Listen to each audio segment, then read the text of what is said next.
I have something special for you. Have you ever stopped to think about why Nelson Nash, a pioneer in shaping how we perceive money, leaned on Bible verses in his teaching? Well, today we'll explore just that. Nelson often said, the Bible is the best financial book ever written. Well, that's a bold claim.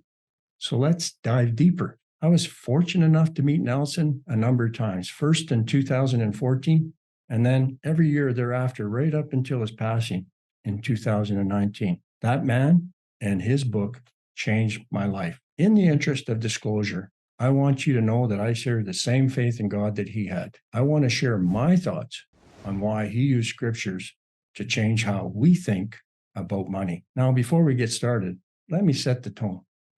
This video isn't about preaching or converting, but rather understanding. The Bible, whether you're a believer or not, is filled with pearls of wisdom on life, leadership, and surprisingly, finance. By the end of this video, you'll have a richer perspective on the kind of knowledge the Bible offers and how it can potentially transform the way you think about money.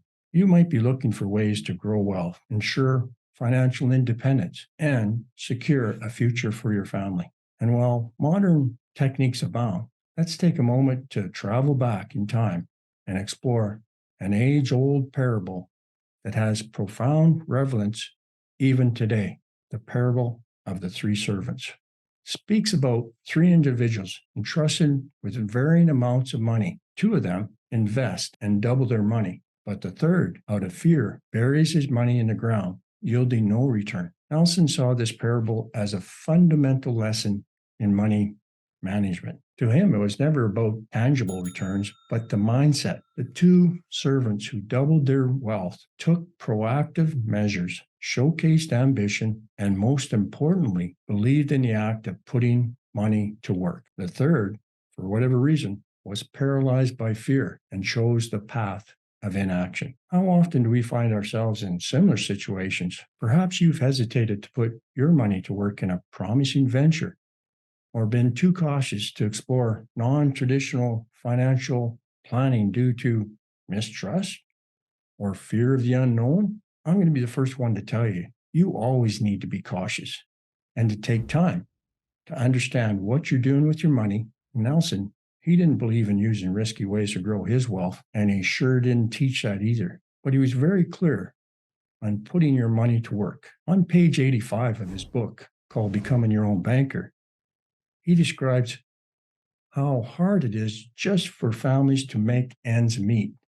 And he stated, could it be a fact that this modern family has no money at work? The lesson, your money need to be put to work. Whether you're a wage earner, earning or aiming for that six-figure kind of mark, or an entrepreneur scaling your business, the principle remains. Stagnation is the enemy of growth.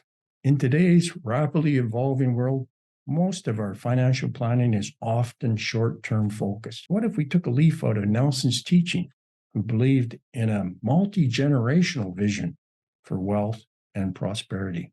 There's a powerful verse in Proverbs 13:22 that resonates deeply with this philosophy. And it says, a good man leaves an inheritance for his children's children.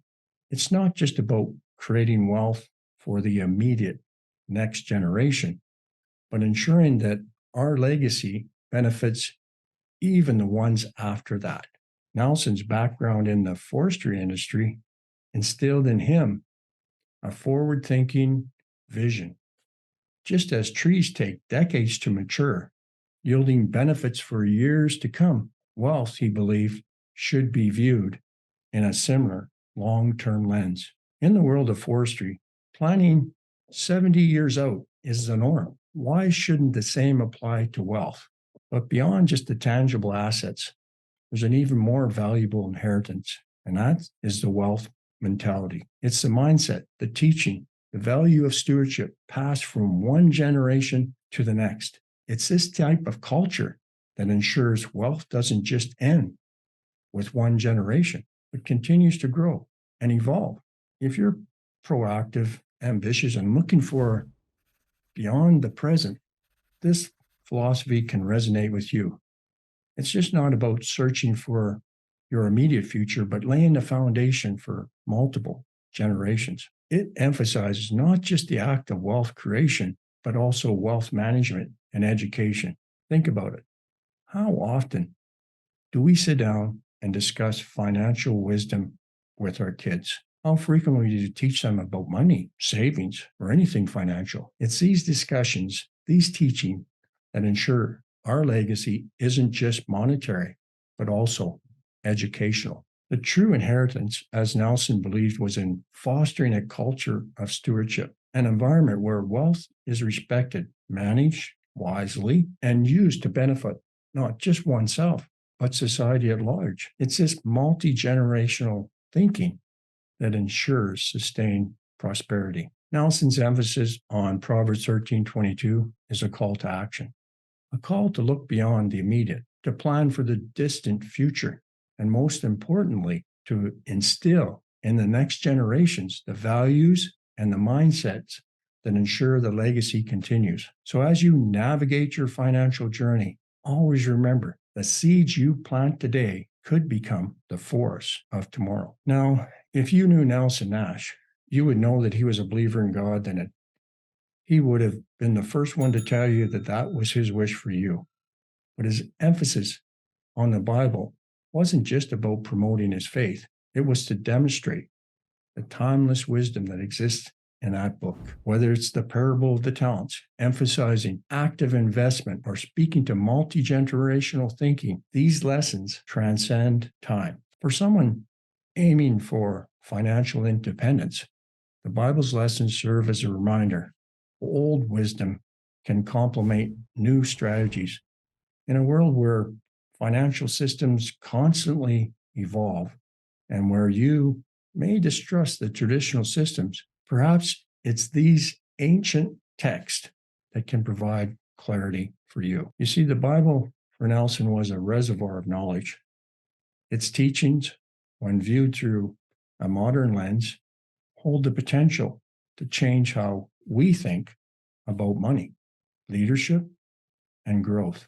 Maybe it's time we dive deeper, look beyond the obvious, and seek the knowledge that stood the test of time. After all, in the ever-evolving realm of finance, a blend of old and new might be just the balanced approach you need. We've journeyed through biblical passages that have formed the bedrock of what Nelson taught financially and what really made up his philosophy, from an understanding the need for stewardship with the parables of the three servants in Matthew 25:27 to the multi-generational approach from Proverbs 13:22. These teachings emphasize two fundamental truths. Your money should be working alongside you, and wealth isn't just about assets, it's about mindset. It's said that the definition of insanity is doing the same thing over and over and expecting a different result.